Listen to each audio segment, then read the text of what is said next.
I want to say hello, good people of God. Welcome to our Get Ready For It 250th online gathering for faith leaders across the country, which is now called Creating Beloved Community. This regular event is sponsored by ELCA's coaching ministry. I am Jill Beberlin. I use the pronouns she, her, and Aya, and I am the Director of Coaching Ministries for the ELCA and honored to be giving the introduction today. In attunement with the truth and healing movement of the ELCA and moving toward right relationship with our Indigenous siblings and neighbors, let us begin with a land acknowledgement. We are gathered together from all parts of Turtle Island, also referred to as North America. We are connected by the breath given us by the breath maker and by the very peace of Mother Earth, the land that each of us inhabits today. We understand that all land is Indigenous land, and we invite each of you to name in the chat the Indigenous peoples or tribal nations whose lands you occupy now. With this, it is important for me to name that I live, work, and worship on the ancestral and unceded territory of the Menominee tribe, the Ho-Chunk Winnebago tribe, the Potawatomi tribe, the Oneida tribe, and the Stockbridge-Munsee Band of Mohicans and the Brothertown community. It is also important for us to offer a labor acknowledgement, and with permission granted by Dr. Tara Stewart, we acknowledge that much of what we know of this country today, including its culture, economic growth, and development, has been made possible by the labor of enslaved Africans and their ascendants, who suffered the horror of transatlantic trafficking, slavery, and Jim Crow laws. We are indebted to their labor and their sacrifice, and we acknowledge the tremors of that violence throughout the generations and the resulting impact that can still be felt and witnessed today. As Bell Hooks wrote in All About Love, rarely, if ever, are any of us healed in isolation. Healing is an act of communion. Another vital part of creating beloved community is fostering a sense of belonging. So we invite each of you to update your name in Zoom to include your pronouns. This is just one more way we can express welcome for all of God's children. And at any point during these gatherings, you may access the captions option in Zoom on your device. It may be three little dots that you have to click or swipe to a different screen to access this option. So let us continue our work toward healing and justice by entering into a place of peace and listening together. Through these regular gatherings, we have developed a covenant of how we enter and interact in this space. We are committed to creating a safer and braver space where each of us are able to bring the truth of who we are and how we are doing. If you share something today that you wish for us to edit out of the recording, just let us know afterwards. And with all of this said, we affirm these conversations are meant to be an intentional step to live more fully into God's dream for us as the body of Christ, the beloved community. Our regular Creating Beloved Community gatherings in 2025 will have the general flow of listening, learning, and sharing for the first 3 weeks of each month with an intentional movement from head to heart to hands. And today, we have the Reverend Dr. Andrea Walker back with us. She joined us in June and guided us through a model on how we live a life of faith through diversity, equity, inclusion, and accessibility. Today is our second installment of the conversation, which we firmly believe is part of our important and ongoing work of creating beloved community. Now, before Dr. Walker takes the space, I want to read her bio to you because I want you to hear what a beautiful example of God is doing by loving and healing and enriching the world through this beautiful soul that God placed on the planet. So here is Dr. Walker's bio. The Reverend Dr. Andrea Walker is a dedicated and visionary leader in the Evangelical Lutheran Church in America, currently serving in her fourth call as pastor of St. Paul's Lutheran Church in Washington, D.C. Since her ordination in the year 2000, Dr. Walker has combined deep pastoral care, theological depth, and a strong commitment to justice in all areas of ministry. In 2007, she earned her Doctor of Ministry degree from the Lutheran School of Theology at Chicago. Her doctoral thesis, A Place at the Table, an African-American Lutheran Preaching from Margins to Mainstream, reflects her lifelong commitment to lifting marginalized voices and enriching the church through a diversity of perspectives. Prior to her current call, Dr. Walker served the ELCA Global Mission as Area Director for Madagascar, West and Central Africa, where she led global partnership with wisdom, cultural sensitivity, and an unwavering dedication to mutual accompaniment. A gifted preacher, mentor, and leader, Dr. Walker continues to inspire communities to embody the inclusive and transformative love of Christ. And with all of that, it is indeed my deep pleasure to say, Dr. Walker, welcome back to our space. Thank you for being with us. That nice bio, I know I didn't write that, it's choking me up a little bit. So it is all part of who I am and what I have done. And it is my pleasure to be back with you. Thank you guys for taking your time out to engage in this conversation. And so here we go. This is our topic for the day. It's coaching with an eye on DEI. And Jason, you can advance. The first 3 slides are just filler slides. And this second slide lets you know the resources that I used to kind of put together this PowerPoint. And I was telling Jason and Gio before we started that both of these books are great resources.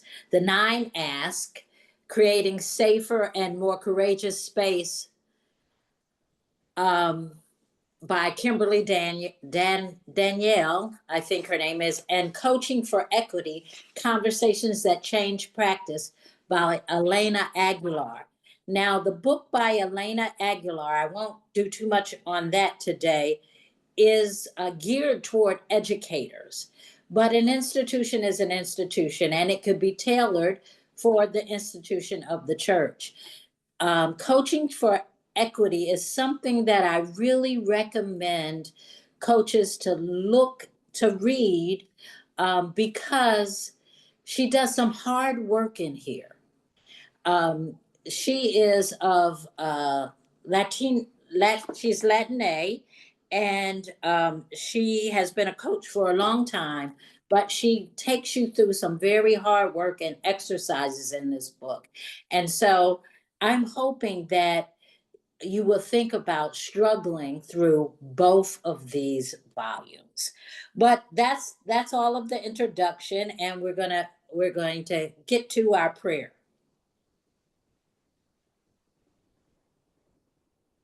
Next slide. Okay, would you pray with me? Gracious God, walk with us as we explore the idea of creating safer space. Help us to move out of our comfort zone to examine our identities and work toward your kingdom here on earth, loving you and sharing that love through the vocation of coaching, creating the beloved community. We pray in Jesus' name. Amen. So, as we continue, first I'm going to give you sort of like kind of the framework of what I want to do today. What I'm going to do is take you through the 9 asks that Kimberly Danielle uses to set up how she kind of begins her coaching practice. And each of the ask at some point, just chime in, ask questions, whatever, interrupt me. If you don't agree with me, tell me. And we'll kind of get through this together. So as we move on, she has a structured coaching approach. And the next slide will tell you that it's a framework offers a clear method to foster inclusion and transformation in coaching. The 9 practices, including consent, self-reflection, and accountability, build safety and courage. And the asks express dedication to diversity, equity, inclusion, and coaching relationships, promoting growth and connection. Integrations of the asks create safe space for genuine growth, client growth, and connection. I like Kimberly. I'm just going to say Kimberly because I'm tripping up on her last name. I'm not sure if it's Daniela or Daniel, but I'm going to say Kimberly's book. So I like Kimberly's book is because she goes through each ask and explains it in depth and gives you some idea of how you can use it as you create, as we go about trying to create safer space. Now, lots of people don't, will say that there's no such thing as a safe space. And I would say that is probably true. There is no such thing as a space that is absolutely safe and a space that's not going to create some discomfort sometimes or tell us hard truths.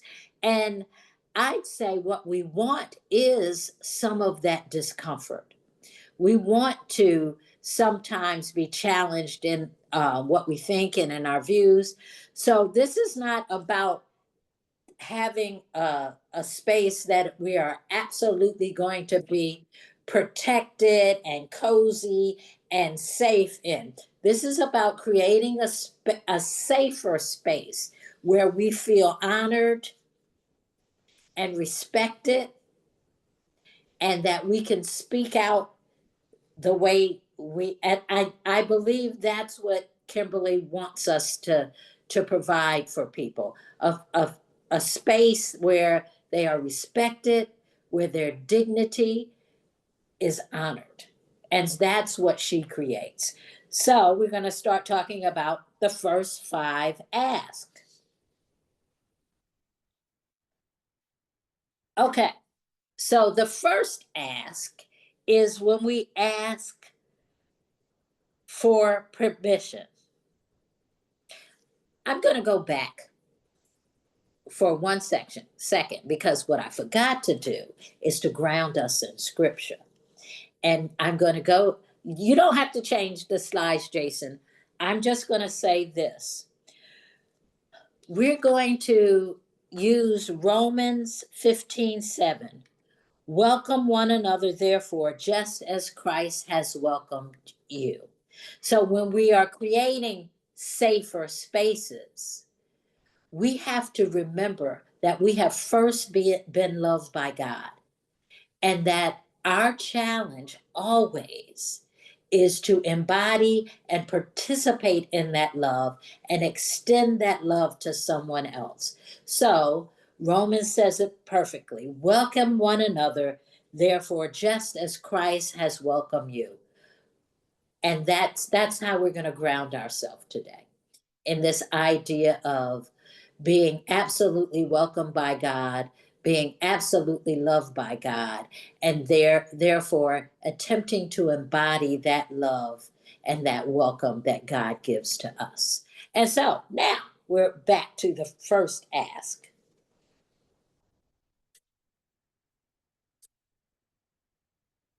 The first ask is inviting, asking permission. Inviting consent models respect, emphasizing non-assumptive communication and coaching. It invite before assuming.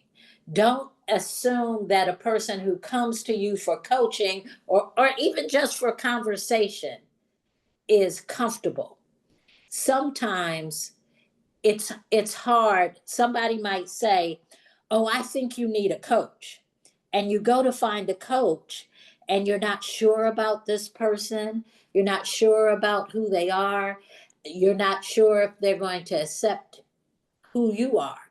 And so we don't assume, we invite before assuming, we model consent and respect.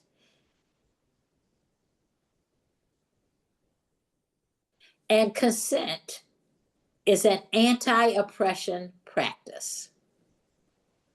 Consent is an anti-oppression practice. You don't jump right in and begin to ask people all kinds of questions, because I know that's what you do. What you do as coaches is ask lots of questions, but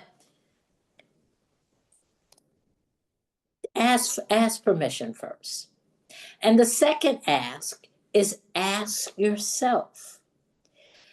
Anytime we walk into a coaching situation or life situation either, it's about examining our own bias and our own intention. When we're coaching somebody, what is our intention for this particular session? What is our intention for this person? You might have some preconceived or pre-thought out or pre-written down ideas about where you want to go or what you want to do with a particular person. But ask yourself, what stories am I bringing into this space? Think about your examples of your own bias and your own intentions as you come into the space. The other book that I recommend, Coaching with Equity, does a lot, and she talks a lot about examining your own identity, examining your own biases and your own intentions. And she really does a good job of setting up scenarios in which we can see ourselves and kind of reflect on what our biases are. You might want to ask yourself, ask God to kind of search you and help you to discover your own intentions and bias. And that's ask number 2. Ask yourself.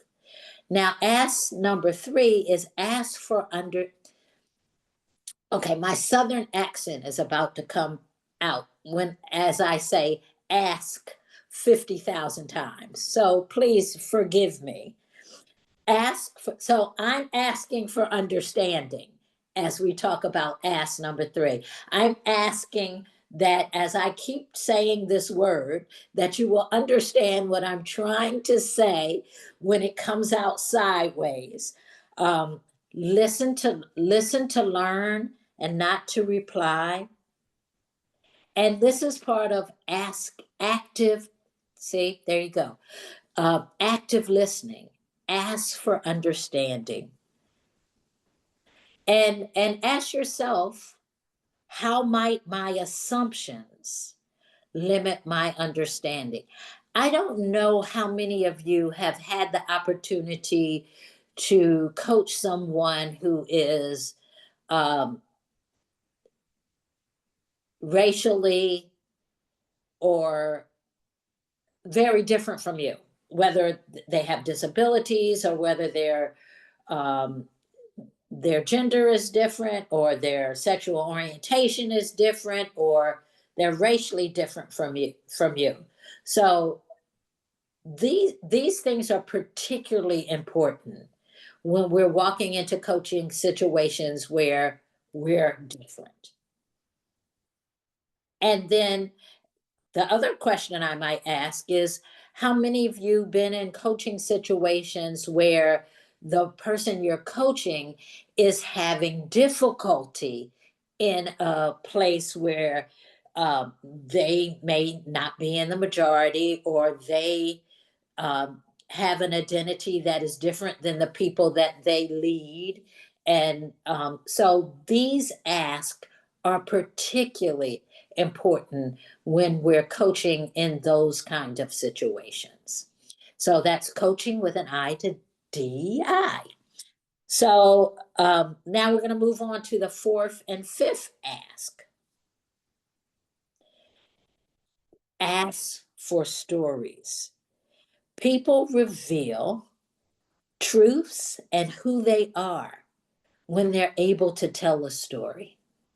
When they're able to, I think Jill, Jason, and I started this whole conversation telling stories.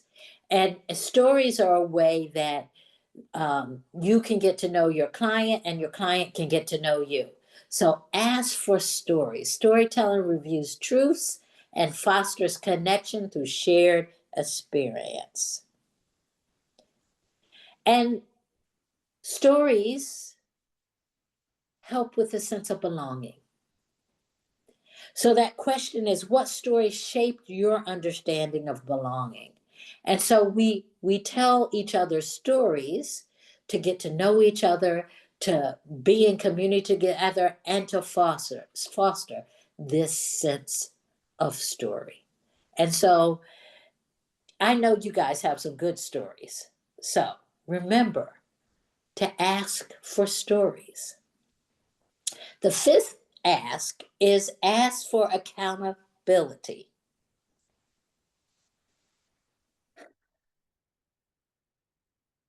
Loving accountability encourages commitment and truth, truthful dialogue in relationships.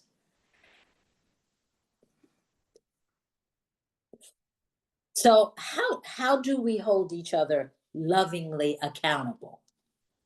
One way that I do it. So I'm going to tell the story right now. I am the pastor. I'm the African American pastor of a predominantly white congregation. And I recently, we have a food pantry in our congregation.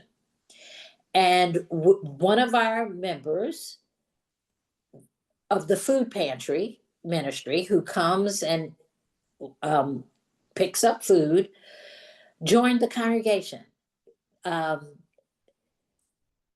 And she's from Nigeria, and she's having some problems.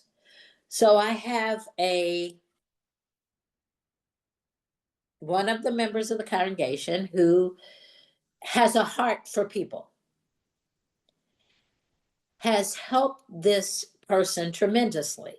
Matter of fact, she was buying a new car and she gave this person her old car, which is tremendously generous. And they had a friendship.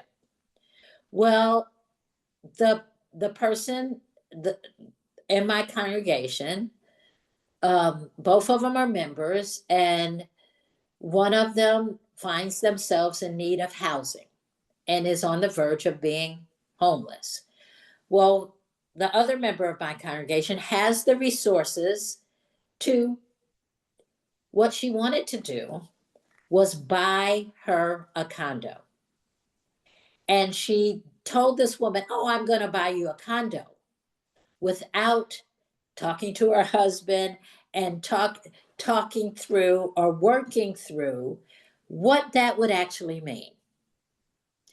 And so she finally came to a few of her friends, and everybody who she talked to said, including this pastor, said that it wasn't a good idea to necessarily buy the woman from Nigeria a condo. And now their relationship is fractured. So, okay, if we're talking about asking for accountability, the woman who proposed to buy the condo did not talk it over with the person in her life who would be the person who would have been accountable for making sure this condo purchase went went through. And sometimes we have to say lovingly to someone, is that your responsibility? Why are you doing this? Will this harm your family? The person also has 3 growing children that are going to need money for college. And so,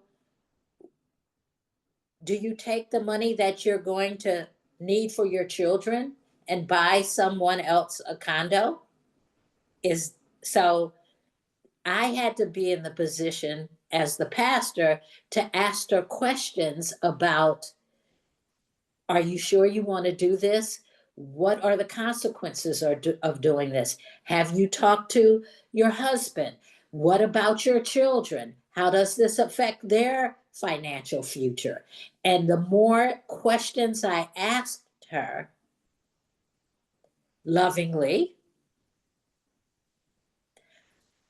she had to really think about what she was doing. Okay, so that's a story, and that's accountability, and it also has to do with our biases.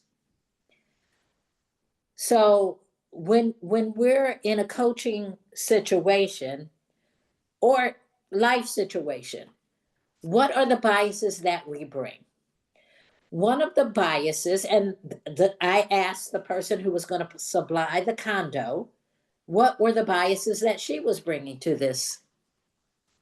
And one of the biases was that the woman who needed the condo couldn't do it for herself, which may be true, but it may not be true. It was an assumption on her part. So if we're asking for stories and we're asking for accountability, we have to also kind of fetter out, and I think that's another one of the asks too, as we keep going, fetter out what our own biases are, how we see people.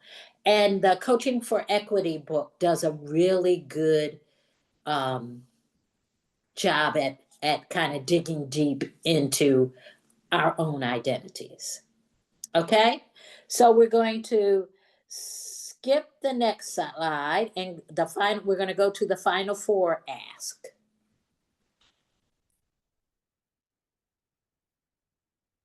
Wait, did I do ask 5? Okay, ask permission,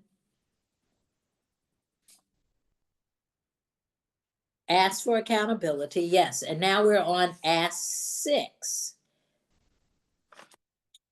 Okay, so forgive me for 1 minute because I have lost my place in my notes. Here we go. Ask for feedback. Encourage open and honest feedback to foster growth and understanding in coaching relationships. I know that the client is always asking the coach for feedback. So, do you ask your clients for feedback? Do you ask your clients, how are you, how am I doing? Have I asked you the right questions? What else would you like to explore with me? And constantly being open to ask. Okay, here I am with that word again. To continually ask for feedback and ask for people to be honest. Now, you guys aren't talking back to me yet. So, so far, how are we doing? So I'm going to ask for feedback. How are we doing? And is there anything that anyone wants to interject at this point, or a question that anybody wants to ask at this point?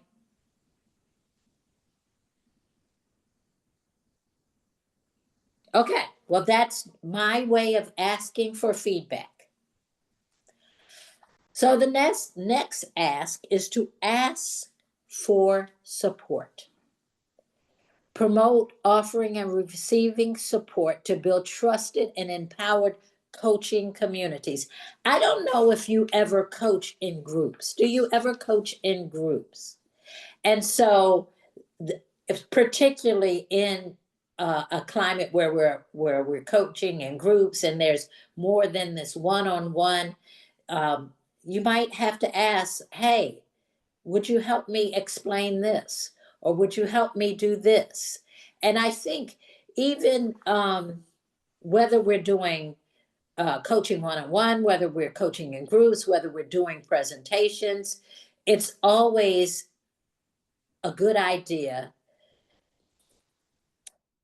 I have another story. I have a friend of my best friend in the world, as smart as anything, but we're both African American women, and there is a stereotype about African American women, and that is we're strong and we can do anything on our own. And the two of us have to remind ourselves constantly that it's okay to ask for support. It's okay to ask for help.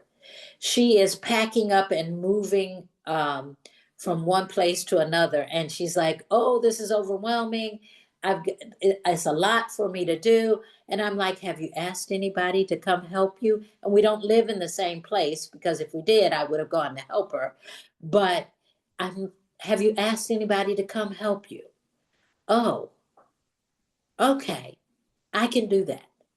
I can ask for support and I can ask for help. And that is whether we're in a coaching space or a life space. And when we ask for support, we kind of let people know that we're human too. And that, we don't have all the answers all the time. And we can count on other people for some of the answers and for a helping hand to move boxes sometimes. Okay, we're moving on. Ask for support, ask for help without shame. Okay, so support and help, same thing. Normalizing requesting help openly to reduce stigma and strengthen mutual empowerment. Sometimes as women, and I don't know if all the women on here are clergy or not. Yes, you are all clergy coaches, or you do some ministry in the church. And sometimes when we do ministry in the church, we think we have to have all the answers.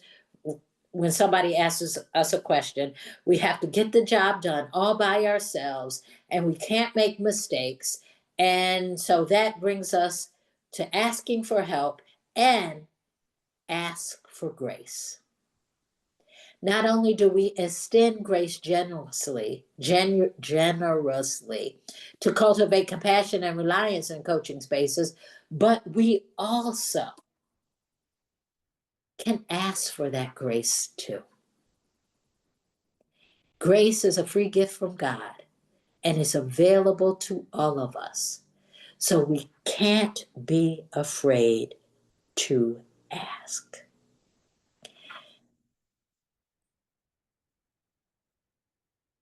Okay, so now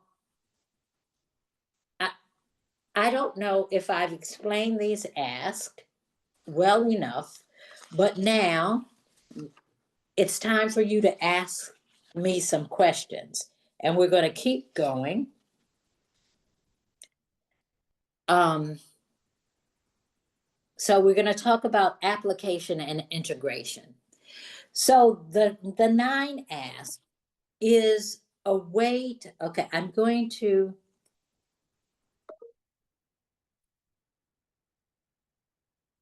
the one thing that I did wonder a lot in this book is I underlined a lot of things. And so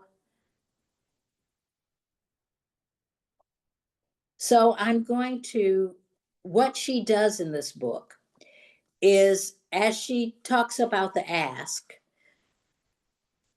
practice no judgment. I didn't even get those all correct. Okay, so I'm going to go through how she frames the ask. The ask that I framed here were a little different than how she frames the ask. So she talks about being as honest and vulnerable as possible. she says that we respect boundaries and thresholds, that we practice no judgment, we honor confidentiality, we come back to me. So that's the feedback part. We respect the process. Take the time to listen first. Grant permission to go deeper or decline, and stay in your seat. The stay in your seat one, which was the last ask in her book, really is good. And when she sets up this book and she talks about a red light, we know when we see red lights and green lights, and when we're talking to people, and she doesn't necessarily set this up in a coaching model, even though she does coach. She sets this up in a relationship model. And so I'm going to talk a little bit of her last ask, number 9, which I lifted up as ask for grace. And she talks about staying in your seat. Jason, if you could turn off the PowerPoint for a minute so that we can be in discussion mode. There we go. Okay. Am I making any sense at all to any of you? Okay. So I couldn't see your faces. So I'm just talking and thinking, I don't know if anybody's with me or not. And so I'm going to talk a little bit about staying in your seat. And this is in Kimberly Danielle's book. It's about being attentive and present to the people that we're coaching. And what she does when she talks about these things, she tells us what to stop, to look and listen for. And it's not simply a coaching experience that she's talking about, but any encounter, or anytime we're having a conversation, and anytime we're talking to people.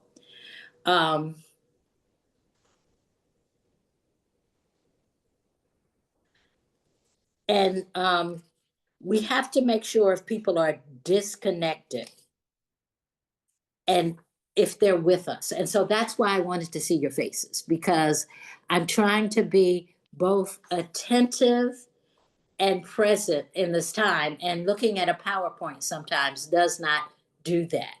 So what I want to ask you, I'm going to go back, and these asks were converted from how she frames them in her book to kind of a language that we understood more readily. And so all of the asks are kind of my grouping of how she talks about it. And this first ask, be as honest and vulnerable as possible, or ask for permission, is about setting up a moment where you build a level of trust. And whether it's a one-on-one coaching event, whether it's a conference, whether you're talking with other people, you have to, I like to say, people have to see you as human, and you have to see them as human too. And in our Lutheran language, it's about seeing the Imago Dei in each other. And so this is how do we practice being honest and vulnerable as possible with each other? And let's have a conversation about that. And sometimes it's hard to be vulnerable. I know that it's particularly hard to be vulnerable in a situation when you're brand new and you're meeting someone for the first time and you know nothing about each other.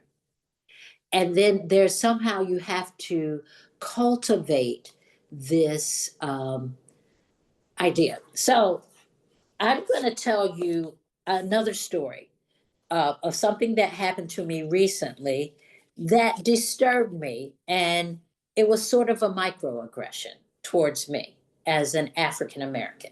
And I'm speaking through the lens, my lens, my social location as an African American woman who is a clergy person in the Lutheran Church. So I went to an installation of a dear pastor that I think is wonderful. And I don't know if you've been in spaces where you've seen African American women wear vestments that are different than just a stole. They're some people call them scapulars, but the ancient name for them is a dalmatic, and it's an ancient Egyptian vestment. And so I used to work in Africa, and so when the first African American women were ordained, were installed as bishops, I brought back these vestments for the African American women, so we could all show up in these in solidarity with the bishops. And so I was wearing this to an installation. And there is a point to this story. There is a point to the story, and it will come.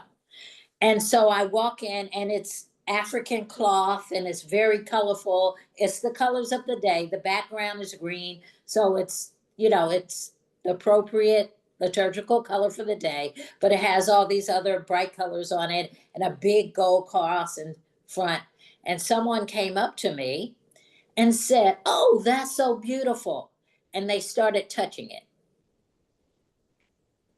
And they said, "Oh my God, what is this? This is so beautiful. You must be a deacon." That's what they said to me. Okay, can you guys tell me what was wrong in that encounter? I want you to unmute and tell me what you think was wrong in that encounter. Touching. One. Second. What was the second? Assumption. You were not a pastor. Yeah. Right. And so right in that space, I felt threatened because the person didn't bother to ask me or like get into a dialogue with me, didn't bother to have, and as an African American in this church, I'd say that is the one thing that I encounter most of all, that people make assumptions and never bother to ask. I've been a pastor for 25 years. I am at retirement age right now. And people looking at me would say, "No, you're not." But they make an assumption and nobody ever asks. So if we're talking about how to create trust and safer spaces, we have to, first of all, consider someone our equal. And when I walk in a room, lots of times, no one considers me their equal. They assume that I just showed up and I haven't been around. I've been working in this church. Before I was ordained, I worked in this church. So I've been working in this church. Oh gosh, oh Lord, I just thought about it. And it may be about 35 years.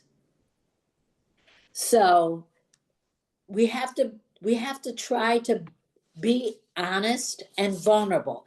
And so I end up being the person that's vulnerable, and the person that is there doesn't show any vulnerability. They didn't even say, hello, I am this person. And so how then, if we're talking about equity and inclusion and celebrating the diversity of people around us, how then can we not walk into some the next ask she talks about is respect boundaries and thresholds. Well, that wasn't the touching. So yeah, my hair has been touched before. So it's about how do we respect each other? She says, practice no judgment. So if I told you what my background is and where I was before I got involved with the church, oh gosh, I got lots of stories.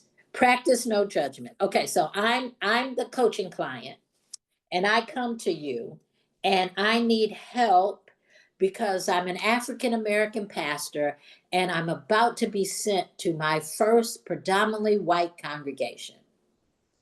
And I'm coming to you to coach me, to help me out with that. And I tell you another story. So in my first predominantly white congregation that I pastored, which was in New Jersey, Summit, New Jersey, and loved them, stayed with them for 9 years. They are wonderful. But one of my first sermons, I talked about my son. I don't know what I said, but I talked about my son, and they assumed that I had never been married and I had always been a single parent, and they just made a lot of assumptions just by one sentence in that in a sermon, one sentence in a sermon. They made an assumption. So one of the practices is to not make a judgment. They made a judgment about who I was just for one sentence in a sermon. And I'm just using myself as a case study, and because I see who's sitting in front of me. Okay. Honor confidentiality, and then the feedback, come back to me. Continue to ask for feedback. Respect the process as we're trying to create this space together. We have to respect the process of talking and listening and asking questions and being attentive to each other. So this idea of we can skip from you walked in the room to I know everything about you is kind of skipping the process of the building blocks of what the first ask us to do. And we can't skip those building blocks. We got to go through the process.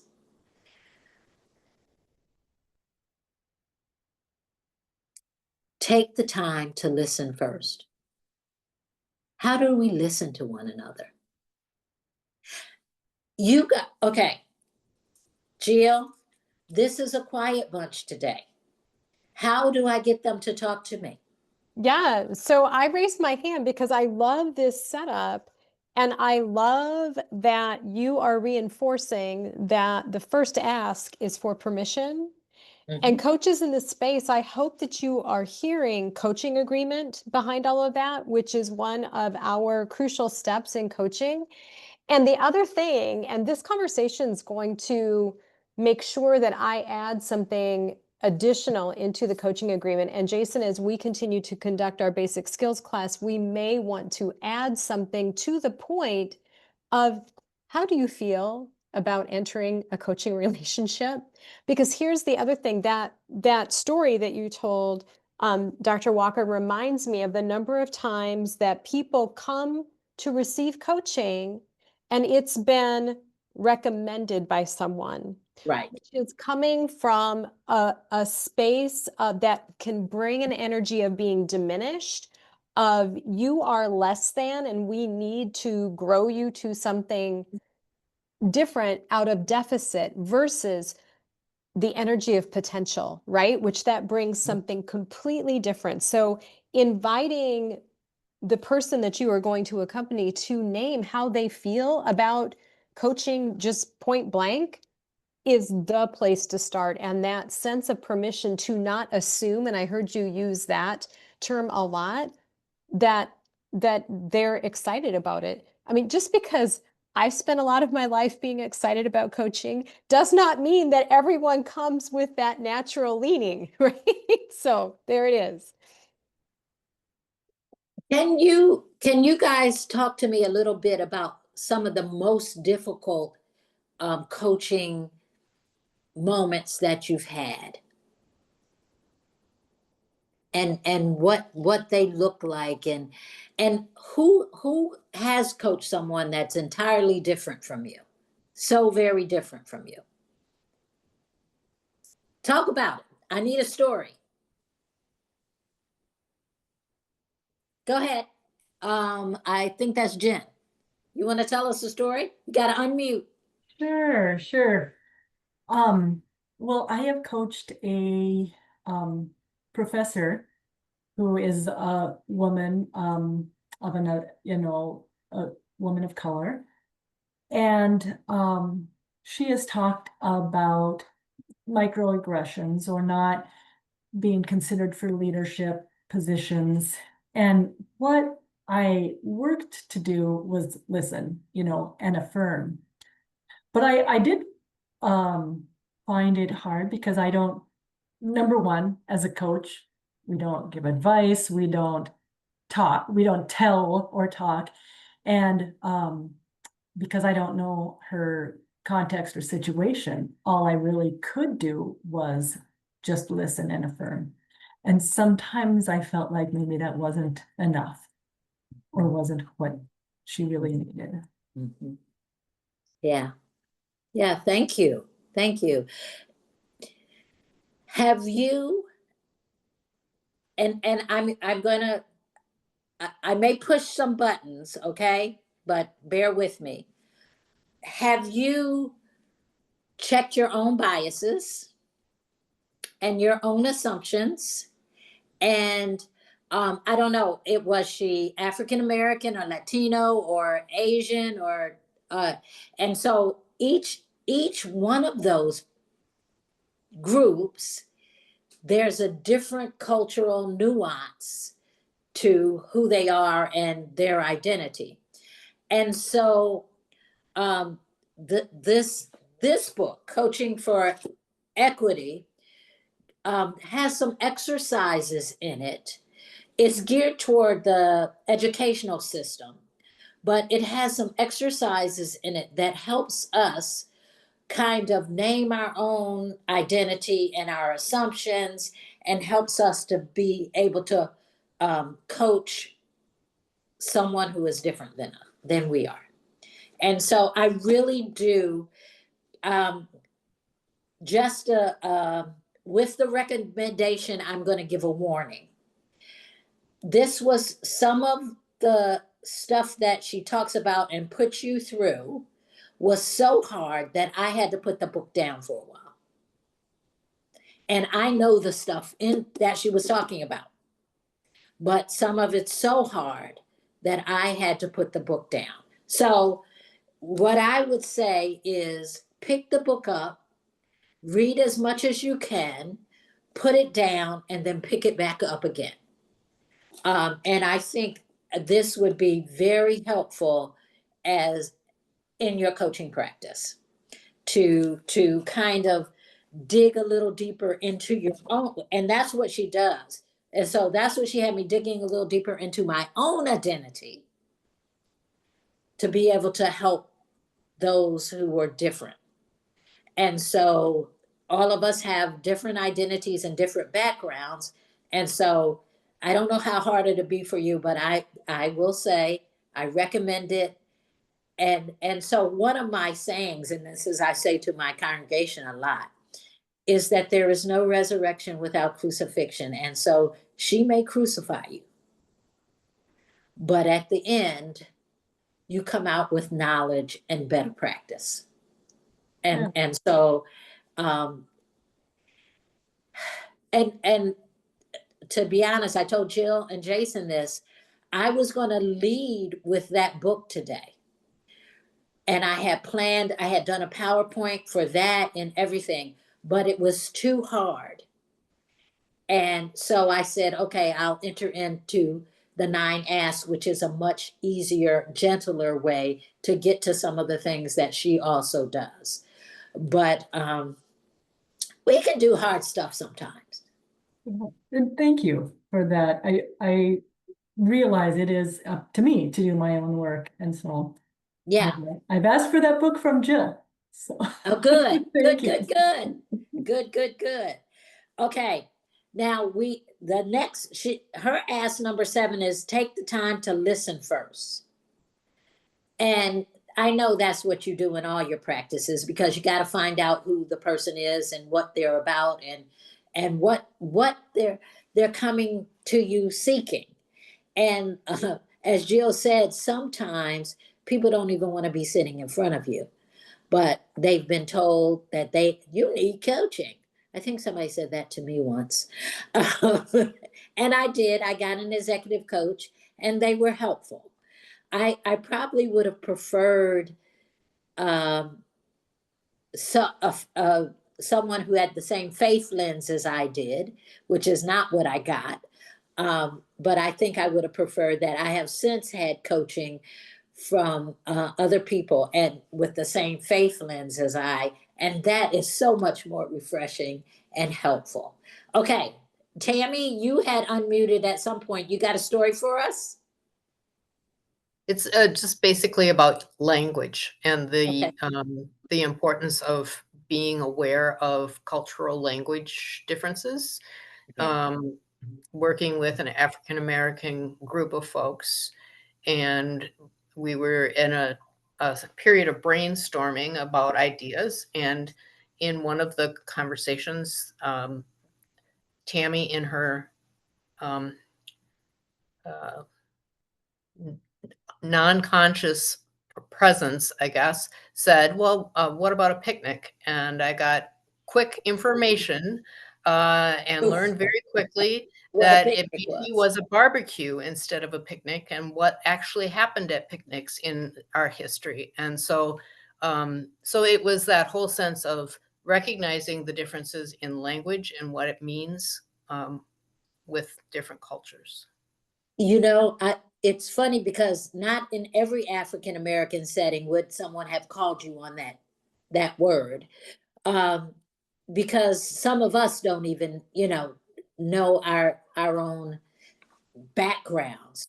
But I do appreciate, and again, this coaching with equity, it digs into some of that and asked you to do some of that work so that we are a little more culturally sensitive. So I have I also do the IDI, and I'm a IDI qualified administrator. And I have a partner in that who's totally different than I am. And we call each other on stuff. So she doesn't know African American stuff. And I don't know indigenous and native stuff, or have the full depth and breadth of some other cultural identities. And so all of us have something to learn about the person sitting next to us or the person sitting across from us. All of us, like I may say, oh, I'm pretty conscious, or I'm pretty whatever, but there is always something that I know that I don't know. And I have put my foot in it a few times. And so I think the more that we can be aware of our own identities and do some research on the identities of the people that we're in conversation with and in relationship with, especially in the coaching relationship, it might, it elevates elevates what we're able to say and elevates the questions that we're able to ask when we have the right language and when we have the right kind of if we can walk into a situation without assumptions, without judgment, asking permission. And then her ask 8 here is grant permission to go deeper or decline. So if you're asking people questions and they're just not comfortable, you have to give them permission not to. So Mary, did you have a story for us? I did. I love a good story too, so I will limit myself to one. No, you can But tell a lot. Go ahead.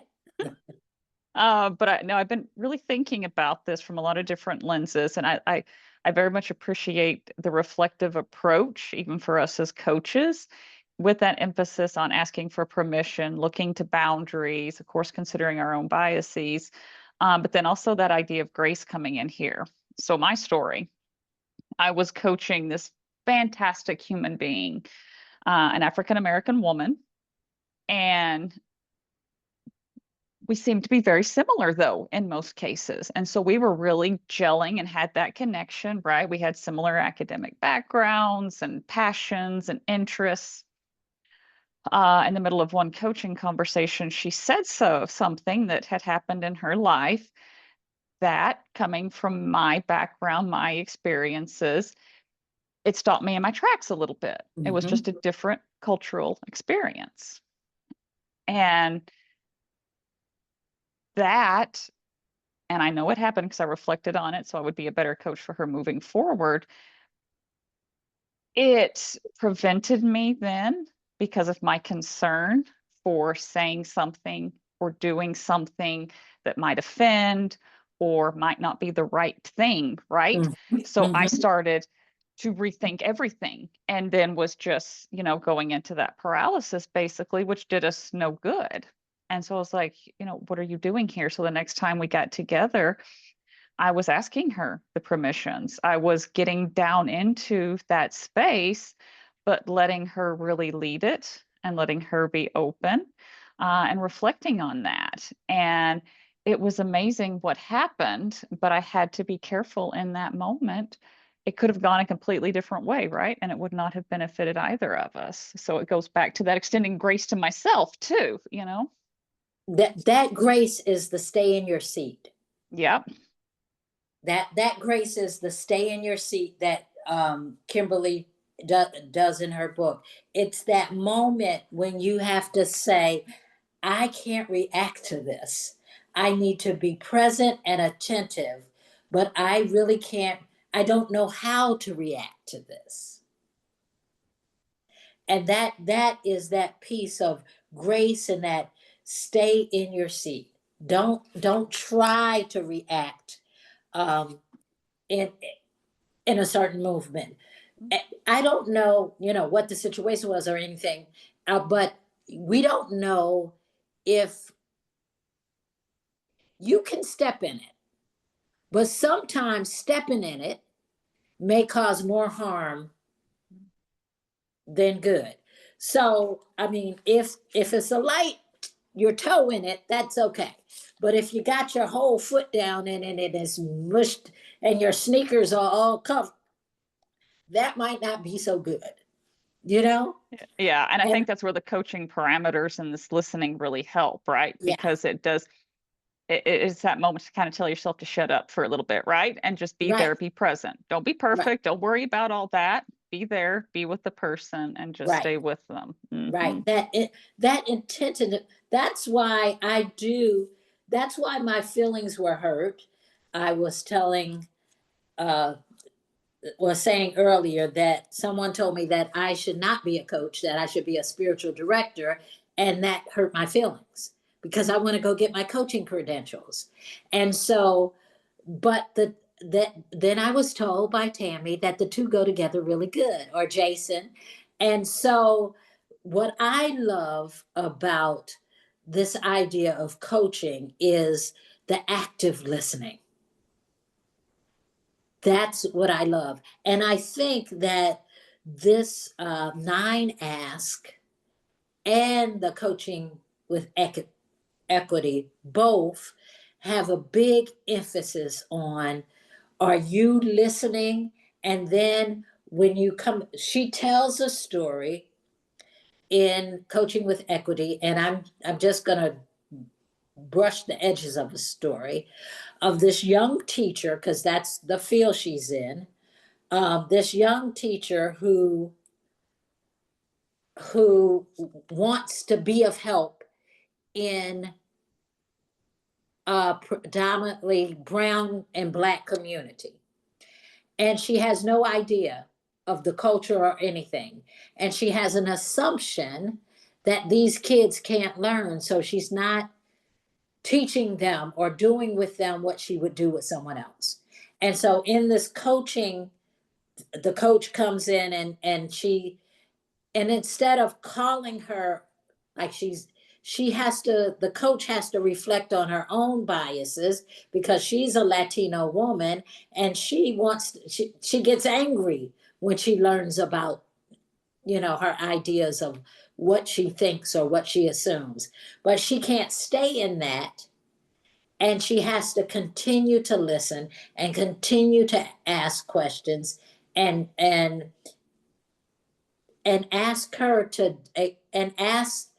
the teacher to examine her stuff too. And so that's what okay, where am I going to go with this? I want our world to be better. And I believe that we can make our world better, one person at a time. Stephanie, you had something. Thank you for bringing up the IDI, because I just took that again and it was just assessed. And when you said, oh, think of somebody who is so different from you that you have coached, and I thought, well, I've coached an African American woman who's significantly older than me, but we're not that different. She's a pastor and we're, of a small congregation. And then when you said IDI, I said, oh, there's me being a minimizer, and not seeing what is different about us. So that was really, really helpful for you to put, for me, in perspective of being aware of differences, even though it's natural for me to want to find the commonalities between us. And I think to find the commonalities is good, because as human beings, we all carry the image of God. We all make mistakes. None of us are perfect. And that's a good thing. But I want you to see me. I want you to see okay, so I live in DC. I live down the street from some stuff. And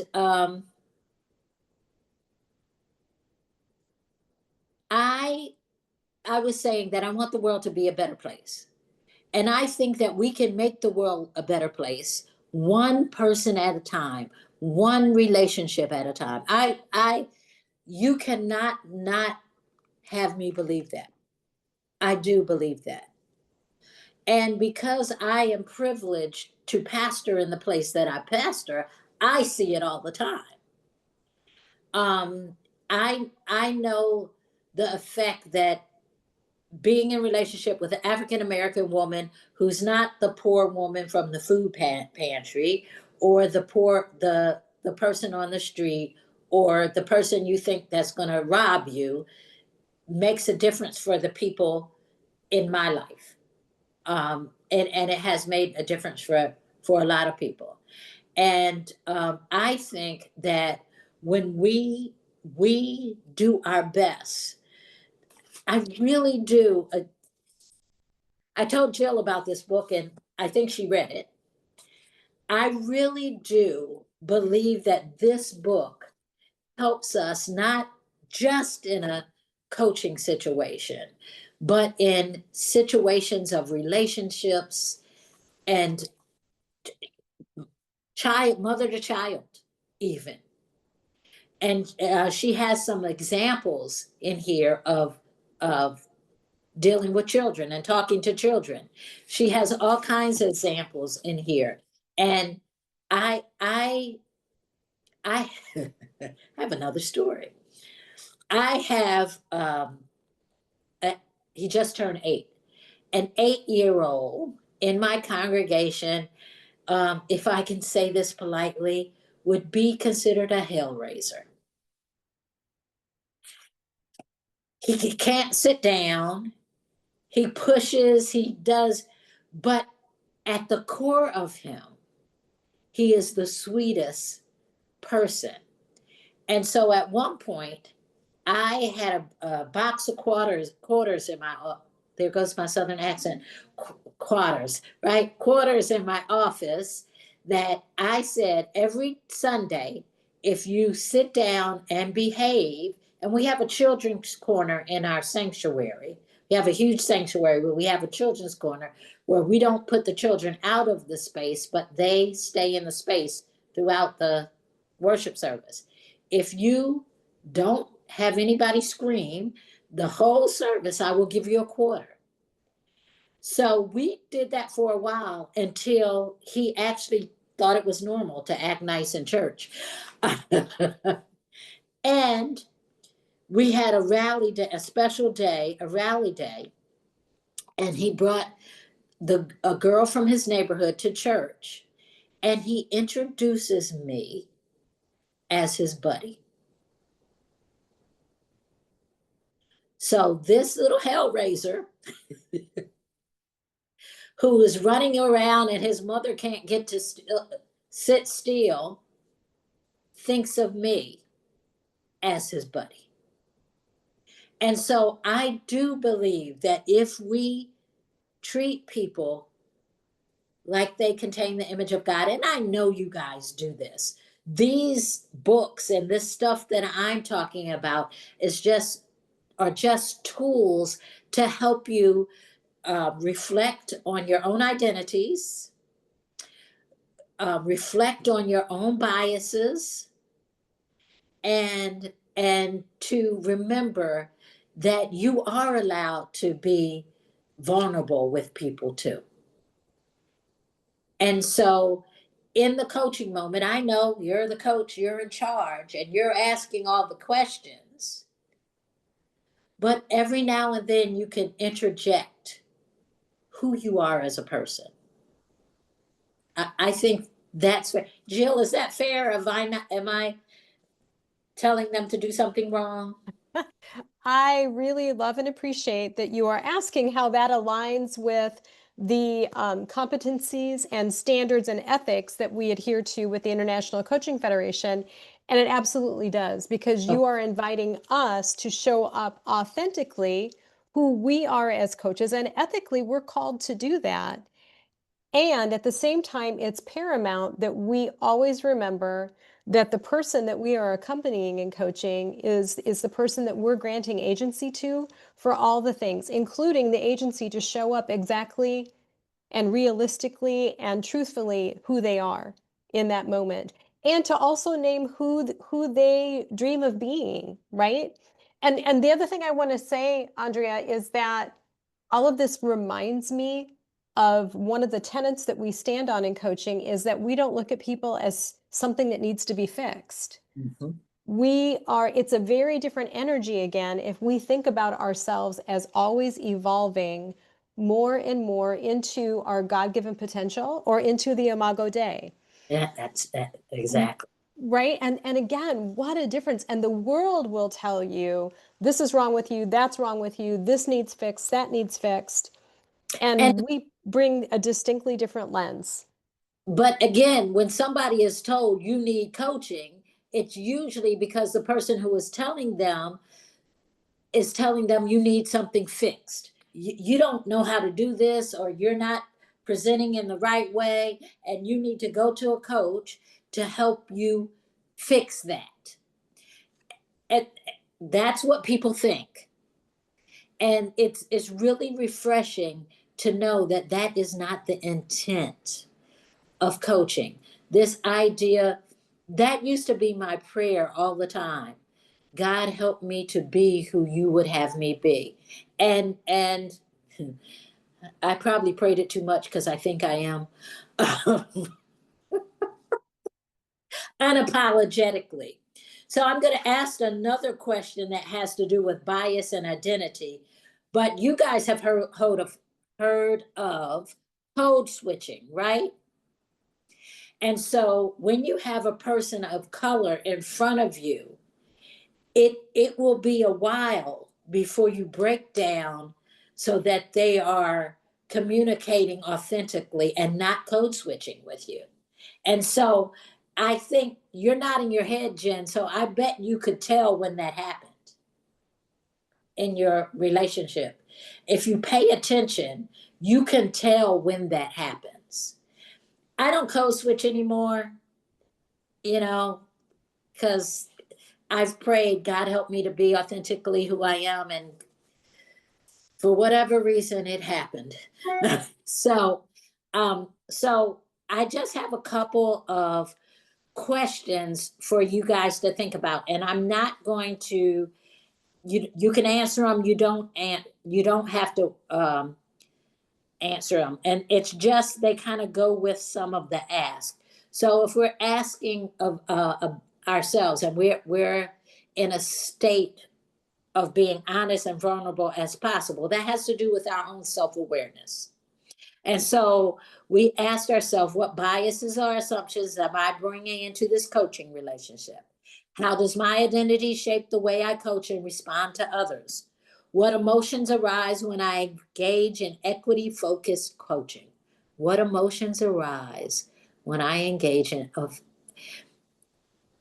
oh gosh, I would love to do some coaching scenarios. So the coaching scenario that I would set up right now is to have you coach someone who is walking into a situation where they have experienced tremendous oppression and microaggressions, and what questions you would ask them. So if we're talking about asking permission or respect boundaries and thresholds, it's about communication and consent. So how do I ensure I'm not assuming, but inviting participation and consent? And in what ways do I practice active listening to deepen understanding? And maybe I'll send these sets of questions to you, Jill, and then you can send them on. When I get them in actually a printable form. So how do I respond when feedback challenges my perspective? So here's another coaching scenario. You're coaching someone who's Latina, Asian, and they say to you, that's a microaggression. What you just said to me is racist. What do you do with that feedback? Okay. And these things could happen. And we don't know what we don't know. And we're not prepared for what we're not prepared for. And so this conversation is to get you prepared, to help you be able to handle, because the person who the story I just told, oh gosh, she's not going to listen to this recording, so you don't have to take it out. She has a tendency to be in a position to help people that look like me. And so I need to very gently have a conversation with her about what that means. And so, we have to be able to talk to one another and not shy away from the hard conversations, because the hard conversations is what I believe will get us to know each other, will get us to respect each other, will get us to this idea of the beloved community. The hard conversations. Okay, so we're talking about storytelling and accountability. Ask for stories, ask for accountability. What stories have shaped your understanding of equity and inclusion? How do you hold yourself and others accountable with love and truth? And what commitments have you made to equity, and how are you leaving those out? So just things to think about as you go about your coaching practice and your everyday lives. So if we ask for support or ask for feedback, we're support and feedback. How do I create space for honest feedback in my coaching practice? What does mutual support look like in my coaching relationships? And how do I respond when somebody asks for help or support? So, like I said, I'm an African American pastor, strong personality, pastoring a predominantly white congregation, and sometimes people are afraid to come to me because they know I'm gonna tell them the truth. One, two, because they have the culture of the congregation is to have an overwhelming regard for pastors. So what the pastor says is the truth, nothing but the truth. And I don't operate that way. I'm a collaborative worker. I like when people challenge me, but they don't know, everybody doesn't know that about me. And so sometimes they're afraid to, like, I'll make a decision about somebody and then about something, and then they'll go ask somebody else, well, she shouldn't have done that. Why did she do that? Instead of coming and saying that to me, which I relish that feedback. I sent just this morning where I'm texting with two members about an issue in the church, and both of them agree with me.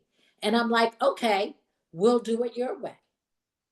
So, I mean, I'm a collaborative leader, but we can't be afraid to challenge what needs to be challenged, even if it is someone who's in authority.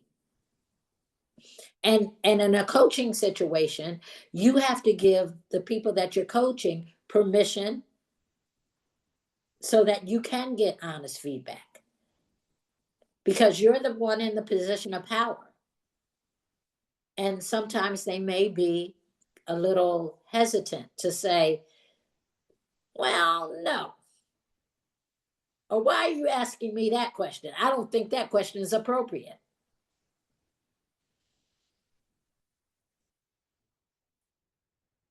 Comments, questions, and then I'm going to go one more, and then I think I'm going to be just about done. You see, I threw my PowerPoint away, Jason, because I want to talk to you.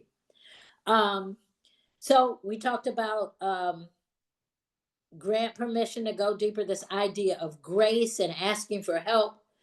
Where do I need more courage in my coaching practice? So you're asking yourself, where do I need more courage in my coaching practice? How do I extend grace to myself and others when mistakes are made? And that's the important piece. What we do is we accept grace from others, but we don't offer ourselves grace. We will beat ourselves up over saying the wrong word, using the wrong sentence. Tammy, in your situation, you might beat yourself. Don't beat yourself up. Learn from it, move on. Don't beat yourself up. Give yourself grace. Give yourself grace. What does it mean to coach with compassion and resilience? What does it mean to coach with compassion and resilience? So I live in DC. Lots of stuff is happening down the street from me. People, oh God, that brought up another story. People are wondering, what do we do? What do we do? How do we get through this? How do we get through this? I'm not being political. I'm telling a story, okay? So after the election, one of my members, white woman, comes up to me and a person from Africa crying and saying, oh my God, this is going to be awful for my children, for my daughter. What are we going to do? What are we going to do? I don't know what to do. I don't know what to do. And I look at her and I say, what you're going to do right now is get yourself together, because look who you're talking to. Look who you're talking to. You're going to get yourself. And she went like this, and it startled her. She sniffed one time and she was all the way together. So we've got to, no matter what's burning down around us, have compassion for others and practice this resilience. We serve a God who has walked through all of history. I'm going to say that again. We serve a God that has walked through all of history, everywhere. How dare we walk around talking about there is no hope?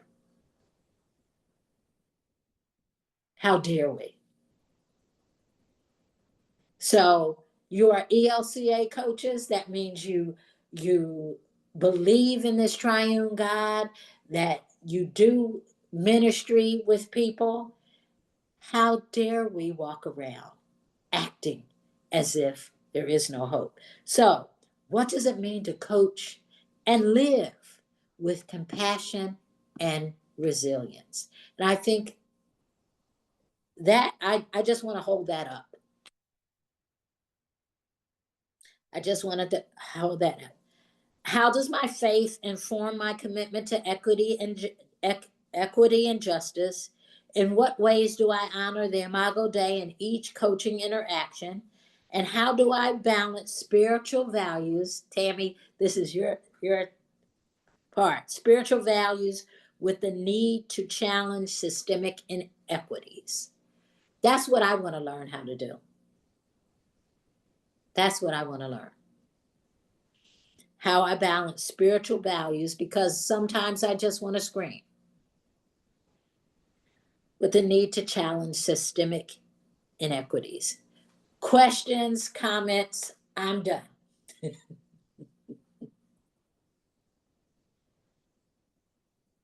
Come on, talk to me. Thank you. This has really been really good to hear and to respond and to integrate it into the coaching practice as we've been taught, and to see the correlation and the connection and reinforce it and remind us of the ways in which it's really can be helpful. I am this last set of questions that I just went through. I'm going to write them up and send them to Jill or Jason, and so that you can have them just for reminders. And I'll put the ask that I used next to the ask in the book, because that's how they kind of shape out. It's the ask in the book that I came up with for this particular idea of coaching and who we are as ELCA members, with her, what she says. And if you have the time, I know I just bought another book, and I know none of us have time to read another book, but if you have time to read a book, or just keep them on your shelf and look at them when you can. These two books really informed this idea, because I'm like, okay, yes, I know what DEI is. Yes, I know what coaching is. But how do I talk to someone? And reading these two books together helped inform kind of the conversation that I had with you today. And the story, and help me to be vulnerable enough to tell some of my stories. And with that, we thank you so much, Dr. Walker, for first of all, who you are, and for bringing the fullness of you into this space, for helping us learn together and to wrestle with this work that is ongoing work for us as we create beloved community together. And so, friends, I'm excited to say that in conversation with Dr. Walker, I believe that Andrea is coming back for a third time. We may hear more from Coaching for Equity. It will likely be after the first of the year, because we're entering crazy time for all of us. So something to look forward to, and just continue the conversation. So with that, friends, as we leave this space, please know that you are seen, you are valued, and you indeed are loved. And we look forward to being with you next week as we continue the conversation around creating beloved community and healing together. Thank you, friends. God bless you. Thank you. Thank you, Dr. Walker. Thank you.